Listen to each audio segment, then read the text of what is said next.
So I bought another Camaro last night. It's still in the trailer. I had a friend haul it back here. It's a 97 black SS that I just felt like I had to have. It needed to be saved, so let's take a look.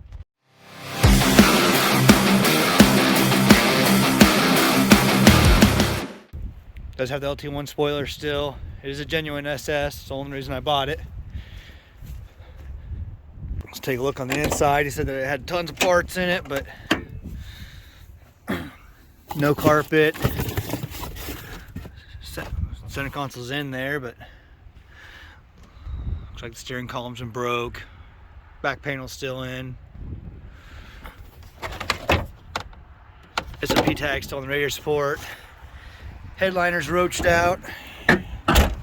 Hood's still in primer. No front bumper. It's gonna be a work in progress, but I think we can save it.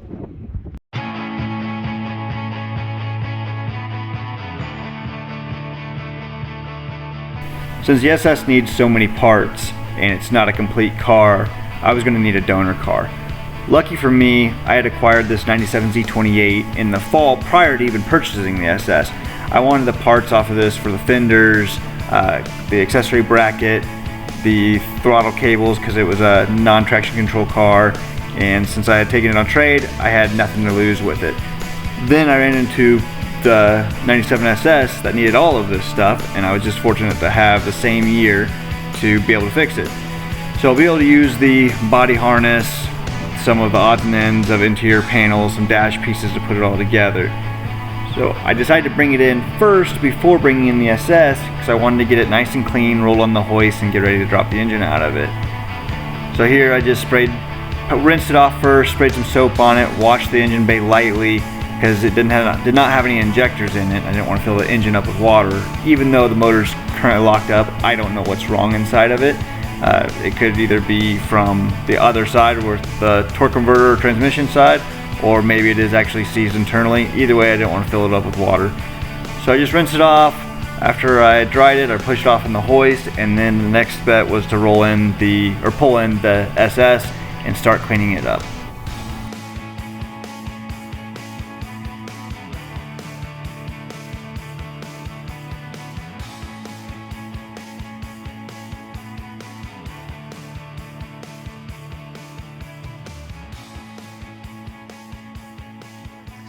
Got the SS in the shop here, and we're gonna start cleaning it up. I haven't really been in the inside too much. Kind of what we have. I spent about a half hour last night getting all of these leaves out of the cowl. It was just covered with them. So as you can see, it has an LSK member in it. The steering shaft isn't right, so I had to kind of wedge it tight to be able to steer it in the shop. But what I'm going to do now is spray it all down. We'll start cleaning the engine bay up, get it all degreased, and then after that we'll start cleaning the outside of it.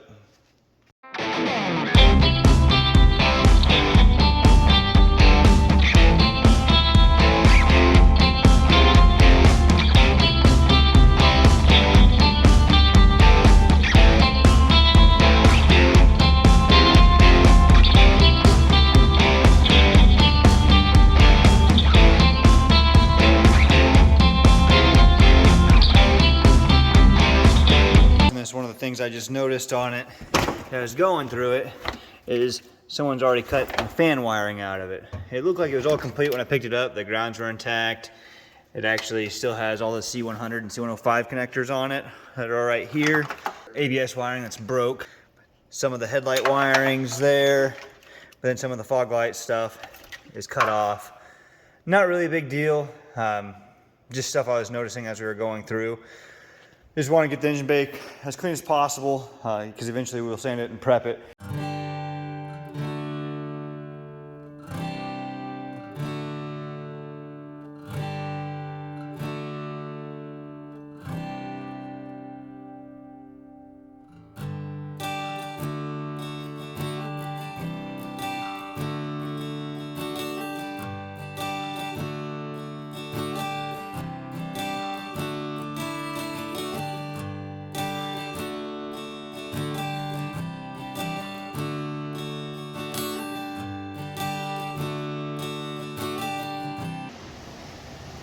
Engine bay's been all power washed.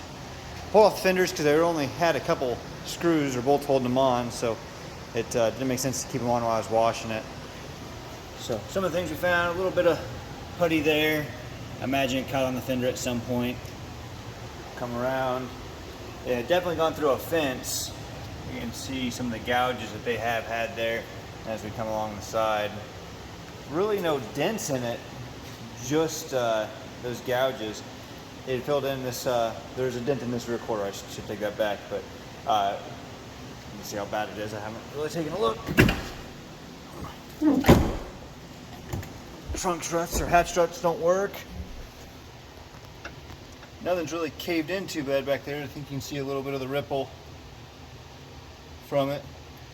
No major rust, that's a good thing. I'll get some vice grips to keep that thing open. She is a gem. Headliners hanging down, seats aren't in it doesn't look like. Should be easy to clean out. These are still in it.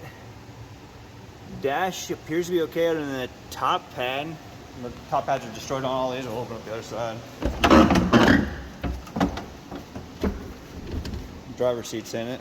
Bolted in. An auto car.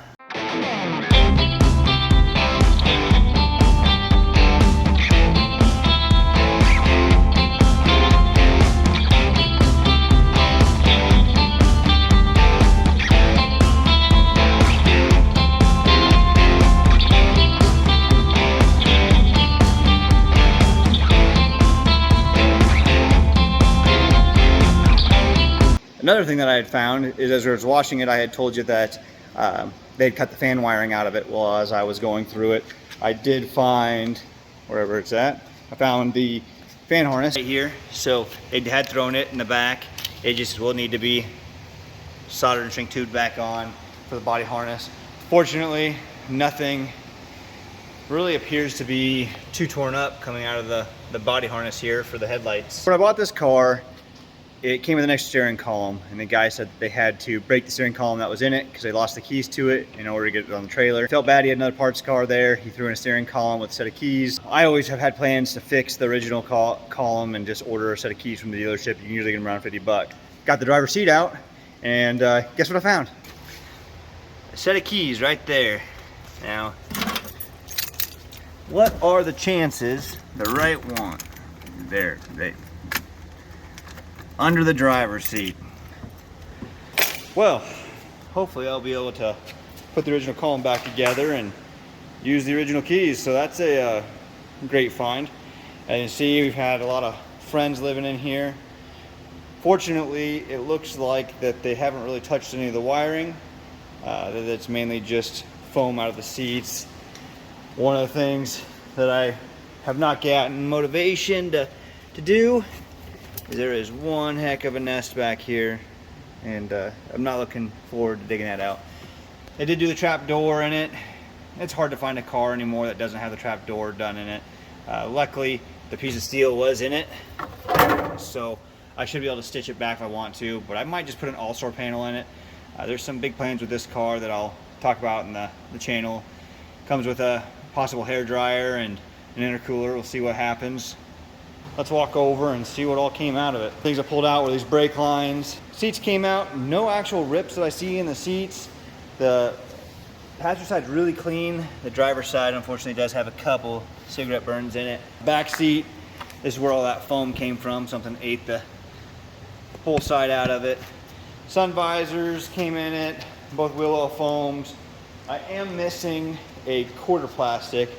Luckily, I have one in the parts car. Drive shaft came in it. Accessory bracket, that is all in one piece. That's a good thing to see. Driver's side door panel. The SS box, I could not find a top to it, but there is that part. For what I'm doing, I don't think I'm gonna end up using the SS box, but it's good to know that I have that piece. Hopefully I can come up with a top or make one. We'll figure it out. Cowling was still there for the windshield wipers. The mid-tunnel brace. About all that came out of it. The center console is here. Under paneling. And this is the original SS cover. Has the SLP tag on it still. That's not not terrible. We'll get the shop back and we'll vacuum this out. Probably be for another day. We made quite a bit of progress today just cleaning it out and washing it up. On to the next. We'll see you next time.